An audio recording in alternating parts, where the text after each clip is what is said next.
And welcome in, everybody, to It's Official, the weekly banter show each Tuesday from First Bet and Express Bet. Jeff Siegel, Jeremy Plonk, doing double duty as well for the first Kentucky Derby Wager Guide. If you're in the Wager Guide following along, we do this each and every week where we put 5 topics on the board and Jeff and I declare whether they're official or not. It's Kentucky Derby time, Jeff, so we are strictly on workout patrol right now. All the preps are in the book, so our 5 topics this week are going to take people to a little morning routine, if you will. Yeah, we've got some workouts. That's all we can go with now. Like you mentioned, the form has been established. Now we want to see if there is going to be a reason to maybe promote a horse or maybe drop him back. And the way you do that is to watch the workouts. And if you have to, of course, you have to know what you're looking for and looking at. So we'll try to interpret some of these for our viewers and listeners. And so far, so good. You talk about the calm before the storm. Well, there is actually going to be a storm on Thursday at Churchill, but it is pretty calm right now. And so far, knock on wood, we haven't had any defections, although that could happen in the next 10 days or so. But right now, looks a pretty solid group of 20. And let's see if we can maybe lend some insight. All right, let's go to our first topic this week. It's the latest intel. And as we talk about the potential 20-horse field for the Derby, there are still 4 horses on the outside looking in. Let's review where we stand right now in terms of the Derby field. These 20 horses determined by points on the Kentucky Derby Trail. Jace's Road, the most recent horse to get into the field because Blazing Sevens and Chad Brown decided to take a pass and head to Baltimore next for the Preakness Stakes. That got Jace's Road into the field. Continuar from Japan is in as the point earner from Japan's Road to the Kentucky Derby. So he gets in as the 20th qualifier. Down at the bottom, the horses who want to get in, Skinner from California, Cyclone Mischief is locally based. Todd Pletcher has Major Dude there at Churchill. And Mandarin Hero, the horse from Japan who ran second in the Santa Anita Derby, he's trying to get in as well. As many as 24 horses, Jeff, can enter the Kentucky Derby, 20 with 4 also eligibles. I want to remind people that just last year, it was the also eligible horse who won the Kentucky Derby because of the scratch of Ethereal Road on Oaks morning. That got Rich Strike into the field. So just because you're on the outside looking in, even at entry time, doesn't mean you can't make the big field. But we're still more than a week out. We've got 6 days until entries as we record this video on Tuesday, the week prior. So there could be some moving and shaking as far as that top 20 goes, and still a chance for some of those other horses to get into the field. It's nervous time, really, for every owner and trainer who has a horse. They dread that phone call. I tell my trainers, I don't want to hear from you. If there's bad news, call me. But other than that, I don't want to hear you. And if I don't get a call, everything's great. So that's what will be going on in the next several days, especially with the final works coming up. You never know what a horse might look like the morning after the work. And that's when the trainers really kind of hold their breath. But we've got a pretty solid 20 right now. Nobody seems to be on the fence. They're all intending to run. After last year. Why wouldn't you run? If you can get in, you run. And with Skinner, a legitimate middle price contender, the first one in. Mandarin Hero doesn't look too good here in terms of his chances of getting in. He's really going to have some kind of outbreaker, I think, for him to draw in. But Skinner, I know that he belongs, and I kind of hope that he gets a chance to run. As far as the jockeys go, everybody's kind of firmed up. Some jockey news this morning on Tuesday. Javier Castellano was going to ride Race Cane for Ben Colebrook. He jumped seats to go ride Mage. So he's going to be aboard Mage for Gustavo Delgado. Connections from South Florida there makes a lot of sense. But now Race Cane will be looking for a pilot. Kings Barnes also looking for a jockey. Flavian Pratt rode him to victory in the Louisiana Derby. Pratt is also on the Arkansas Derby winner Angel of Empire, and that's where he opted to ride for Brad Cox. So Kings Barnes doesn't have a jockey, Jeff, but there are some options for Todd Pletcher. There's no reason to really jump in at this point. Jose Ortiz is out there. Mike Smith is out there. There are some major league pilots that could come and ride Kings Barnes. I would say Ortiz or Smith would be the favorites at this point to probably pick up that mount. But let's play it out, right? Yeah, no, I knows he's got Jose in his hip pocket if he wants him. The only maybe change other than that would be if Pratt's horse would scratch, he could probably bring him back if he were open because he rode Kings Barnes in the Louisiana Derby. But you could do a whole lot worse than Jose Ortiz. And I think that at this stage, there really isn't any pressure for Todd to make any kind of decision because he knows he'll get somebody good no matter what happens. Now, the big news coming up on Wednesday will be the workout of the Japanese horses, Sodagaki and also Continue are going to have official timed workouts. The training for Sodagaki has gotten some attention since he's arrived from Japan to Louisville, and he stays out on the track quite a long ways, Jeff. I mean, they get him out. It's not your a typical American horse, maybe 20 minutes from the time you leave the barn until you're back in the barn. Sodagaki, he's taking the scenic route around the Sunday drive, if you will, around Churchill Downs and staying out on the track for quite a long time. Yeah, he kind of warms up in the chute and stays out there for almost an hour. At least that's what he did yesterday. And he's working. He's just breezing, galloping, not even doing anything, just kind of galloping along, having a good time. Maybe a little less focused than maybe some observers would have wanted, but it doesn't bother me. He looks like a happy horse. His coat's good. He looks eager. He's in great shape, and I'm really looking forward to see how he breezes tomorrow, because the Japanese, at least what I've seen, they train them a little differently. Our trainers are used to getting horses out the track and get them back, and they jog them to the track, they jog them off the track. And the Japanese, they have a lot more time to work with their horses. So it's a different style. And I'm curious to see how he breezes and whether they want something quick and strenuous, or they're going to go out there and just kind of 2-minute lick. It'll be fun to watch. Workout strategies are certainly a part of the training regimen for the horsemen. But as far as handicappers go, Jeff, how we interpret the workouts, there's also a regimen to that.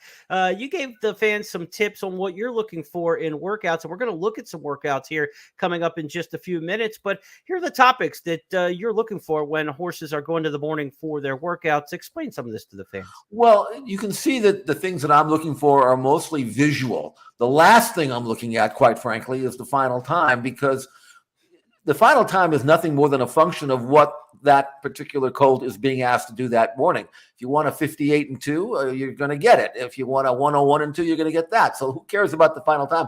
I want to see what they do and how they look at. I want to see power. Power is kind of a thing that you just have to imagine in your own mind. What does this horse look like? He's got some strength to him, Energy is kind of goes along with the power. Does he look like he's happy to be on the racetrack? Is he into the bridle? Is he eager? Does he want to do more than he's being asked? That's what I like to see. I want to see how they travel. Smooth striding. I want to see him get over the track without stumbling or moving fluidly. That's another visual thing that experience will tell you. Easy lead changes, turning into the stretch. I like to see a horse change leads without actually having to see him do it. That's when you know it's fluid, when you can't even tell when they change that lead. And of course, galloping out, again, that's a function of what the trainer wants. But sometimes you see a horse a little hard to pull up, and it means to me that they've got more to give, and they're full of themselves, and they're sharp, and they're fit. I want to see that. Now, whatever the final time is, it is. Obviously, if a horse is being pressured and he slows up, that's not a good sign. But pretty much the final time at this stage, these horses are good horses. If you want them to work fast, they'll work fast. So it doesn't really impress me unless I see how they do it. And I think if you're going to look at the times at all, look at the splits of the workout. You want the back end of the workout to be faster than the first half, right? A horse can work in 50 seconds for a half mile and go 25 the first half and 25 the second. But typically it won't be that way. It'll be 26 the first half, 24 the second half as they pick it up down the lane. That's what you want to see. The bad works a lot of times are a horse who works fast the first part and slow the second part. Those are kind of horses that you want to avoid. And even if you don't have the visual ability to see it, a lot of the Kentucky Derby press notes, the media writing about the stuff about the Derby will give you the fractions of the workouts. If you got a horse who's working faster the first quarter than the last quarter, it's not a good sign. You want to see really finishing up well on the back end. You don't want to see a horse kind of gassed in their workouts. And that's where that gallop out comes in. Because I promise you, if a horse worked 23 the first quarter and 25 the second, he's not galloping out with much either. And you'll visually see that horse is decelerating and not finishing up with a lot of energy. Now, a couple horses I really want to see work, Jeff, over the next week before we get to the Kentucky Derby, because I think circumstances create this. Confidence Game, the horse who won the Rebel Stakes in March for Keith DeSormo, he didn't run in any of the final round of prep races. So they're going on that March form from 77 days ago, something like that. It's a long time off for Confidence Game. I've got to see him on the track and see what he's looking like. I want to see his final workout. I think it's important for a horse like that. Another one is Two Phils, because he really peaked last time and ran a career effort in the Jeff Ruby at Turfway. I don't think it was because it was on the synthetic that he ran so well, because he has good dirt form as well. I just think it was a peak effort. And does he bounce, or is he flourishing? We want to see where Two Phils is. And Kings Barnes, for the same reason. Kings Barnes ran a cracker in the Louisiana Derby. Some will say it was pace aided, but it was so early in his career and such a rapid rise in development. Was it too much too soon? And does he recover from that mile and 3/16 race and continue to move forward? So I really want to see Kings Barnes' final workout. Confidence game, Two Phils, Kings Barnes. They're the most interesting workouts to me. That doesn't mean those are the horses I want to bet. Those works may give me a reason not to bet them, or it may give me a reason to keep them in my consideration. But I've got to see more from those before we get to the gate. The one that I'm interested more is part of your list, and that's Two Phils, because I thought his win on the all-weather was visually as impressive as you could find. I just don't know whether it was the all-weather or not, the synthetic at Turfway Park. But if he comes out and breezes and looks like he's grabbing the dirt track and he's really handling it really, really well, all of a sudden I'm thinking maybe he's just getting good. On horses can get good this time of the year, and he's got enough form prior to that would lead you to believe that he could be that good. And he's also got a good foundation. He's had 8 starts, and he's won 4 races. He also earned a triple-digit buyer number in that last race. He's got the top number in the race, but again, on an all-weather. But if he goes out and breezes great, I'm going to have to seriously consider using Two Phils somewhere on my ticket based on, all the positive factors that he has.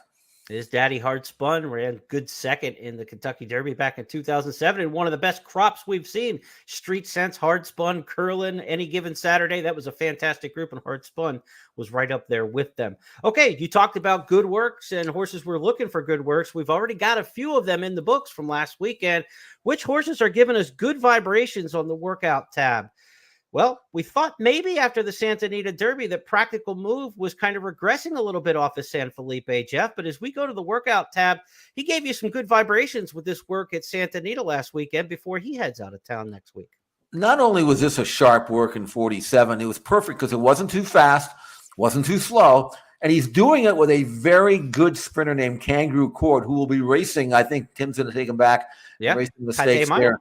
Right. So this is no empty maiden claimer he's drilling with. And you can see on the inside that Practical Move is just kind of pulling his workmate with him, and he's going to gallop out very, very well. I would give this work an A+. Now, it doesn't necessarily mean that, okay, that means he's going to win the Kentucky Derby, because he still has to go 1.25 miles. And that's, to me, the big question as to how far Practical Move really wants to run. But he is going to enter the Derby, as far as I could tell, as good as he can possibly be. And this is the kind of work that you want to see.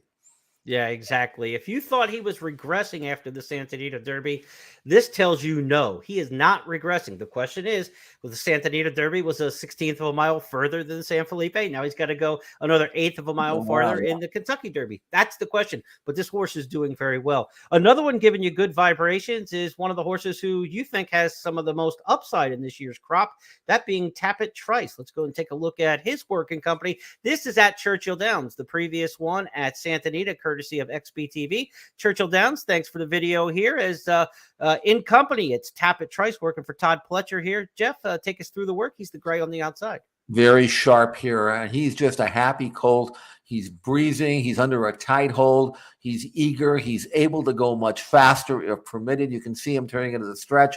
And he is going to switch his leads right on cue there. Still under a tight hold. You can't look any better than this colt. And he generally does look really good in the morning. So I'm not saying this is any kind of indication of a form reversal. It just tells me he's holding his edge. And he's going to gallop out very well along with his workmate. This is the way Todd Pletcher likes to train him. Nothing quick and short, mostly long and easy. He looks great to me. In the Tampa Bay Derby, he barely let out a breath and only kind of ran like the last 3/16 of a mile and swallowed the field up. So when he got to the Bluegrass, we're like, well, you can't win a race at Keeneland like that. Can he show more sharpness? And he did so in the Bluegrass Stakes when running down Verifying in an impressive performance. Kind of reminiscent, I thought, of what Mo Donegal did last year in the Wood Memorial when he ran down early voting. He had no excuse to catch him that day. Sign of a really good horse. And Tappet Trice is moving the right direction, and he's a horse who has a lot of upside outside. He also reminds me too, Jeff, of a horse last year, Charge It, in the Kentucky Derby field for Todd Pletcher. Charge It was kind of green, was doing things a little bit clunky and inexperienced. And we always said if Charge It ever puts it together, he's just going to lambast the field. He did that in the Dwyer by more than 20 lengths after the Triple Crown. Difference between these two horses, though, Charge It was very inexperienced. He only had a couple starts coming into the Derby. Tapit Trice is a lot more seasoned. I still think he has that ability to just take it to a field at some point. Maybe it comes next Saturday on the in 2 Saturdays on the first Saturday in May. He is not out of the win discussion. Not at all. I mean, he's a progressive colt, but he's a very forward colt. He does exactly what is being asked of him in the morning. He doesn't try to pull. He doesn't go off too fast. He gallops out. You can see the way that work was. It was a half mile, 5/8, but really almost a mile, and that's how Todd gets him fit. Yeah. The question with Tapit Trice, to me, isn't really natural ability. It certainly isn't a mile and a quarter. It's just a matter of if he's going to have to negotiate through 20 horses. Because Tapit Trice, he's a stayer. He's a mile and a quarter horse for sure. But he's more of a horse with an extended run. Now, he did show a good burst in Tampa Bay against lesser horses. But I would love to see him get in gear and not get stopped from the 3/8 pull of the wire, because he can produce a longer run, I think, than some of the others. Yeah. And he's the kind of colt where if he's right behind you at the quarter pole, if they show a tight shot of the horses and all of a sudden you see this gray colt, you're going to say, that's the winner, because if he's right on top of you at the quarter pole, he'll outstay you. I think he's got a heck of a chance, and I also think he's going to run the race of his life. We'll just have to see if it's good enough. And we shall see. He's part of a big contingent for trainer Todd Pletcher. Now, those were the horses giving you good vibrations, practical move. Tapit Trice from the workouts we saw this past weekend. These are holding steady, as we say, and Todd Pletcher has Tapit Trice, who worked very sharply. He's also got the morning line favorite expected to be for the Kentucky Derby in Forte. Forte has done absolutely nothing wrong in his career. He's won 4 Grade 1 stakes, Jeff. He's the first 4-time Grade 1 winner to run in the Kentucky Derby since Nyquist back in 2016. We know Nyquist went on to win that race, of course, 2-year-old champion Nyquist. So he's followed in some pretty good steps when it comes to resume. Now, when it comes to his development at 3, is he rising? Is he falling? Can we tell anything from his training here post Florida Derby? I can't, and that's why I have him holding steady, because he looks like the same old Forte. I mean, this was an easy breeze for him. Now he's asking to pick him up just a little bit, because I think he wants to finish down the lane with his workmate, and he's being asked a little bit here. I can't knock it or anything like that. I don't think he's pulling. I don't think he's dragging the jock out of the saddle or anything like that. But on the other hand, he's doing what is probably being asked. He's going to outfinish the workmate who's being niggled at just a bit. And now once he gets into stride here, I mean, in rhythm, he's going to do fine. So while it wasn't a knockout work or anything like that, I think it was probably what was asked of him. But I think he's doing it with a little bit more ask, a little bit more pressure than I saw his stablemate Tapit Trice in the previous work. So again, not a knock, but it doesn't blow you away either. Yeah, and he was flagged a little bit with the whip there in the gallop out to do something. Not hit with the whip, but just the jock kind of moving it around with the wrist and things like that to kind of, to try to urge something. And he never pulls away from the workmate at any point. This is a horse who was dominant in his races until Florida Derby time, when he had to be all out to catch Mage in that race. Well, Mage is back on the work tab, and he's back for the rematch. Let's go to him next, Jeff. Mage was working down at Gulfstream Park last weekend.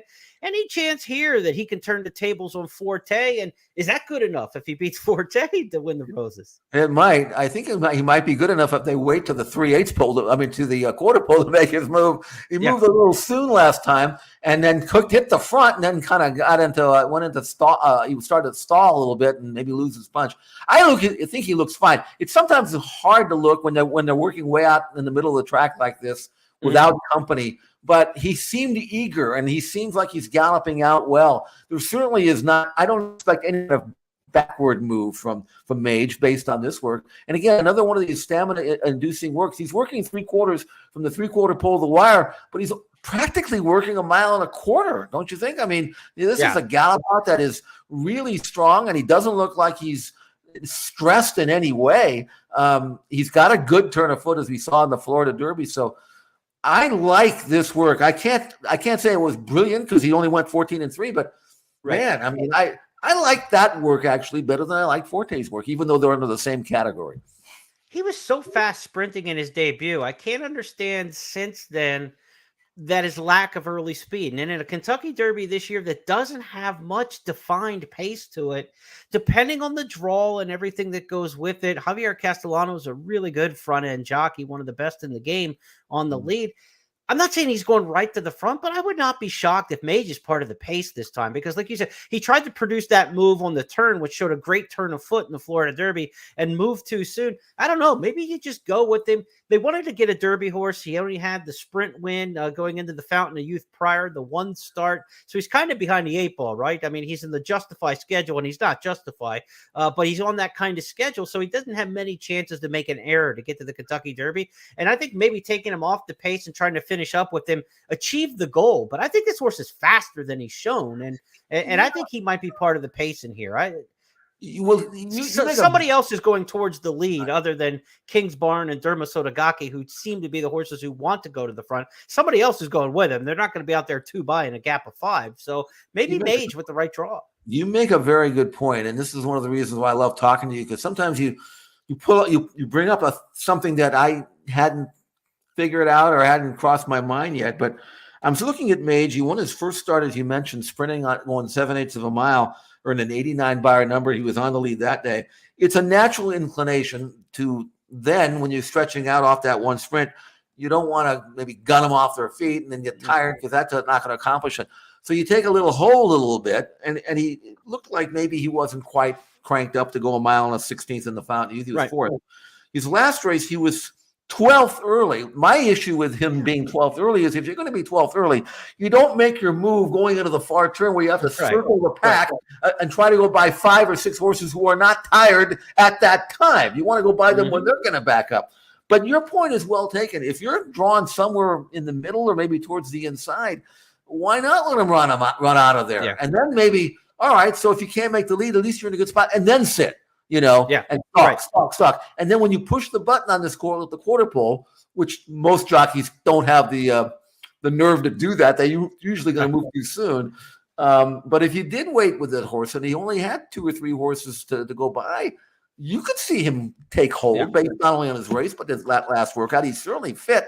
I don't think a mile and a quarter is going to bother him at all. Now, the best Derby trip for about a decade was to sit second or third down the backstretch. I mean, so many of those horses just did the one over, the first over, 2-path pounce and go on. Whoever gets that kind of trip in this race could get the jump on all these closers that are going to be the short prices, right? A lot of the short prices this year's Derby are going to be, 8-10 lengths behind the leaders going down the backstretch. So first run may not be a bad thing. Now, a horse who's going to need a little bit of luck, but he's still on your holding steady list is Skinner. And like Mage, he worked solo, no company here at Santa Anita. Now, the interesting thing with Skinner is he's not on the list yet, and trainer John Sheriff says we're not shipping unless we think we can get into the race. Now, that doesn't mean they're not entering because entries are taken Monday. I know this personally. I went there when Giacomo arrived on the grounds at Churchill Downs. Nobody wanted to go back on a Wednesday at about 4 in the afternoon when Giacomo showed up to go interview the trainer when he came into town. So I got that assignment to walk back the track at Churchill and go back. John Sheriff isn't afraid to come in late with a horse. So he could enter Monday. Something happened Tuesday and be on a plane Wednesday, and be in the field. So I don't think you're going to see a declaration on Skinner for a while. I think if he's still on the AE list, you enter and see what happens. How's he coming up to the race, Jeff? I think he's coming up great. Again, similar to what we just saw, a solo work. Now, Skinner is being asked to pick it up a little bit more in this work than Mage was, but he's still finishing an excellent rhythm. He's balanced. He's eager. He's coming the last quarter as fast as the first quarter. He's going to gallop out strongly. This is about all you need to do. 113 and 2/5 for the 3 quarters. A strong gallop out. Probably pulled up in 27 and change. And I think John, after watching this workout, is just hoping and praying he has a chance because somewhat similar to Mage, Skinner is relatively lightly raced with upside, and he is going to get better and better and better with racing, I think. And the way he's coming up the race, I absolutely give him a legitimate chance. you know how I feel about how I felt about his chances in the San Antonio Derby. I said, Yeah. I think he's as good as anything in the race, and I don't think he can win because you can't win with his style going 1.1 miles on this racetrack. But Churchill's a different story. And I think at 1.25 miles at Churchill Downs, Skinner has a really, really good chance to do some serious damage if he gets a chance. My brother was a big fan of Giacomo. He hit big on Giacomo. I'm telling you right now, Skinner, if he gets in the race, is 1-9 to be my brother's pick at the race. He's going back to the well. Like I can promise you that. Funny story about that. I'll throw it in quick because this is a podcast. But so my brother's walking around Churchill Downs with my dad down in the underneath, and some drunk kid in a seersucker suit comes up to him like a half hour before the Derby and says, "Can I have your form?" And my brother says, "You can buy it off of me." And the kid goes, "Well, what do you want?" He said $50. The drunk kid gave him $50 for his form. Of course, my brother liked Giacomo. He put the 50 back on Giacomo more. So it ended up being like a $2,000 racing form that he sold at a half hour to post for the Derby. So find yourself somebody who's willing to give you an overpriced ticket for a racing form at the Derby. Let's go to our topics that now good to horses who maybe not have worked. Jeremy, well as, let me just drop in real quick. In this day and age, that could never happen because you could get the DRF on your phone if you wanted to. If you really needed it, you wouldn't be able to have to buy it from somebody.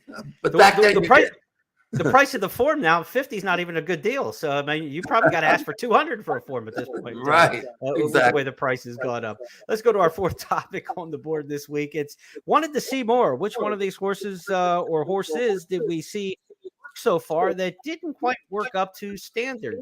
Hit Show's the horse who fits this bill for us, Jeff. And let's take a look at his work at Churchill Downs for trainer Brad Cox. He's working with Verifying. Verifying's the horse to the inside, Hit Show to the outside here. What do we make of these two Brad Cox trainees in this workout here? 204, it looks like, in the race for Cox. Yeah, I mean, Hit Show is the gray colt. He's on the inside, and Verifying is just breezing to him. As you can see, it looks to me like Verifying could have gone and opened up a little bit at will here. I thought that Hit Show, first of all, I thought he was going to win the Wood. So to me, he disappointed me that day. And I said, well, maybe it was, the Aqueduct deep track and all that. But he doesn't look like he's that sharp here to me. And I think that Verifying on the outside is actually going to open up on him on the gallop out. And I thought that Hit Show would kind of carry his rider inside and it'd stay head and head, but it looks like Hit Show's kind of waving the white flag here and Verifying with the ears up on the outside. He could have been 10 in front if he wanted to be. So based on that last race, which was to me disappointing for Brad Cox, beaten as the favorite, and then this workout, I couldn't back him with any confidence. I'm kind of off his bandwagon which is something I expected to be on before that last race. And look, we're not trying to speculate too far ahead or anything like that. But if a horse isn't working well, those could be the kind that come off the board, right? So if you're Skinner or you're one of these also eligibles that are trying to get in the race, a horse who works poorly like that, the trainer may pull the plug on and say, look, we're just not going the right direction. Maybe look ahead to the Preakness. Maybe look ahead to the Belmont with Hit Show and say we'd be better off holding off, get him sharp again and get him ready for the Belmont off a layoff and go from the Wood to the Belmont. I'm not saying that's what's going to happen, but that's what you need to happen if you're on the also eligible list to kind of get a little bit of that activity, if you will, among the top 20 to kind of move. A bad workout, certainly not looking for any horse to get sick or injured between now and then, but just a horse who's not as sharp and not on their game as much, could be a reason to come out. But I don't think that Hit Show, just off of that work, is coming out of the Kentucky Derby, not speculating on that. But you want to see that last workout be a little bit better than this one. That's what I want to see. And like I say, these are good horses. They're supposed to be in peak form. You really have to look hard to find a workout that you don't like, because they're all going to look good. They're all going to work well. None of them are going to be asked to do a whole lot. They should look good. But I just thought that this particular horse probably would have been a little more eager and a little sharper and have more power. And he didn't check off my list on any of those. Right. So, and Brad's got other horses, I think, that are better, and including the one he just got outworked by. So we shall see. So those were a half dozen workouts that we got to look at from this past weekend. Friday, Saturday, Sunday to come will be very busy days as far as final workouts go. You can get these workouts that you saw, some past workouts from previous weeks, and the workouts to come all in the first wager guide for the Kentucky Derby. Within the wager guide analyst pages, we've got several of the workouts linked there. You can check out the video for yourself at your own pace. Be sure to check that out in the first Kentucky Derby wager guide. All right, Jeff, let's talk weather now. This is like kind of an annoying topic for me, but we're going to go a fifth topic on the big board is the weatherman speaketh. We used to do live chats for several different companies, including ExpressBet and the Stronach Group and such. And we would do a night school preview of the Kentucky Derby on a Tuesday. And 80 out of 100 questions in the queue were, what are you going to do if it rains? Who do you pick if it rains? Everybody's obsessed with the weather for the Kentucky Derby. Let's just get the facts out there. 47% of all Kentucky Derbies all time, according to the National Weather Service, have had some precipitation on race day. We've had fast tracks, though, 103 out of 149 years. And also, since 2000, there have been 7 wet tracks in the Kentucky Derby. So it's not like it happens every single year. It just felt like it did from like 2010 to 2018. But even when we get a wet track, Jeff, it's kind of like it does cause chaos sometimes. In many years, it's just the right horses winning anyway. Listen to these sloppy track results in the Kentucky Derby. Yes, Mind That Bird. Yes, Country House by disqualification. Of course, a very logical winner, Maximum Security, won that year and was disqualified. But other winners on wet tracks in recent years, Justify, Smarty Jones, Favorite Always Dreaming, Orb a Favorite, and Super Saver. So the last 7 times we've had an off track since 2000 in the Derby, 4 very logical winners, a middle-of-the-road winner, and 2 long shots. I mean, well, I'm not going to obsess over the weather between now and next Saturday. Yeah, I'm not going to be either because what you say is true, and I have a couple of other stats that I want to throw at you. First of all, the long-range weather forecast, which is like trying to pick a final 68 in basketball for next year right now. I mean, you don't even know who's going to be on the team. So is it a waste of effort? Yes, it is. And this is almost a waste of effort. But I will pass along what the weatherman has been posted. And that is right now there's supposed to be rain on Thursday and then showers Friday, Saturday, and Sunday this week. Okay. Here's about this week. It's not the Derby week, right? It might impact the training a little bit. But other than that, no big deal. Now, next week, there's only one day that there is any kind of precipitation being forecast, and that is Derby Day. But that's 40% in the morning only. And, Churchill Downs, that track takes water. So I think at this stage, we don't have to worry about it, but it's going to change. We may have to worry about it on next Wednesday or Thursday. But as of right now, it looks like it's going to be in good shape, great shape. Now, in terms of trying to figure out if there is a wet track, which of these horses might be hoping for rain, I went back and looked, and this is incredible. I don't count good tracks. I'm only trying, sloppy or muddy tracks. Of all the horses that are likely to run on wet tracks in this race, 14 starts, 8 wins. They all love the track. Yeah, they all like the wet. Right? They're good horses. They run on anything. Now, of the 8 defeats on an off track among the past performances on horses that are likely to run, a total of 4. 2 of them were from Verifying, and 2 of them were for Jace's Road. So maybe if it rains, those connections will have something to worry about. But everybody else either doesn't know or wants rain. So they're not going to be worried about it. So if they're not worried about it, why should we be? Yeah, that's right. That's right.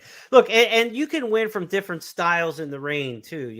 We've seen Speed on a wet track go out and sizzle. We've seen closers on a wet track drop hopelessly out of it and then make their way around. Take a look at these win photos from the Kentucky Derby on wet tracks. Justify in 2018 to the front, clean and dry, and not dry, but certainly clean and looking good towards the front. In the middle is Mind That Bird from 2009. He looks, for as far back as he looks really clean and unscathed out of there, and he came right up the inside. Now you have Orb, who stayed to the outside and coming from far off the pack in the right side in 2013. Joel Rosario looks like a swamp creature covered in mud. Orb is all covered in mud, and he still got there. So the whole thought of is, I don't want a closer because it's muddy. I don't want a front, I want a front runner, all this stuff. No. They're winning anyway. The best horses tend to find over 1.25 miles It's either going to be a fluky year or when the good horses are really the good horses. When you have the right one wins. That doesn't mean the favorite wins every year, because some years there's just no right one in the crop that people can figure out. Maybe that's the situation we're looking at this year. I think Forte's probably the right one in terms of resume and to be the favorite. He's earned the right to be the favorite. But just a last thought, Jeff, what do you think right now? If you had to set the final price, I know Jim McIngvale's probably going to make some huge wager because he has another promotion at Gallery Furniture down in Houston that's going to be hedged against the favorite winning the Kentucky Derby. So he's going to bet the favorite, and that'll probably be worth a half point or so on the tote board, just his wager alone. But what do you think in Forte? If you 20 enter, favorite in the race, where does he go off price-wise? I don't think I could see 4-1, and maybe even 9-2, because I think a lot of people are, especially off last year, they don't want to bet the favorite in the Derby.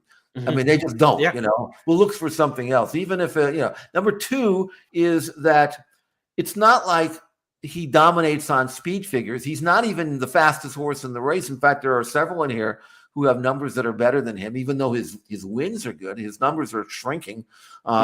And he hasn't been winning off by himself. And then he's not the kind of horse that's going to do anything in the morning that's going to wow anybody.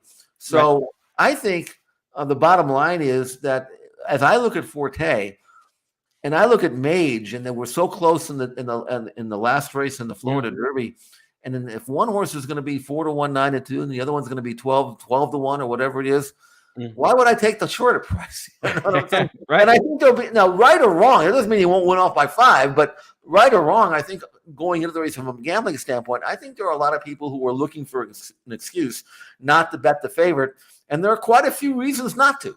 So it's going to be kind of an open gambling. That it's always interesting to me anyway. As much as I want to see who wins the Derby, I'm just as interested to see where the betting goes, because sometimes you see horses that rise and you don't know why, and they run 14th, and you figure someone to do something. Same thing with the win. So that's an interesting thing. But right now, there are a number of horses that are going to be offering what I consider to be excellent value, 12-1 or less, that you could absolutely make a case that they could win.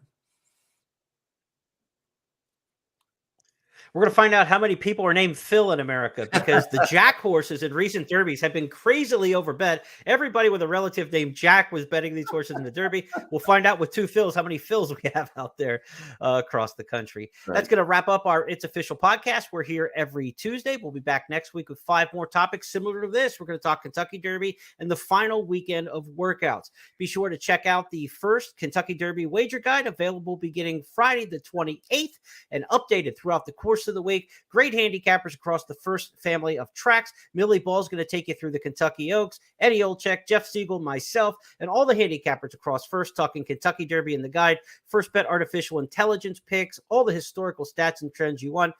Pick it up only in the first Express Bet and Kentucky Derby wager guide, coming up again Friday the 28th. We will talk to you on Tuesday. Good luck at the races, everybody, and we'll see you next week.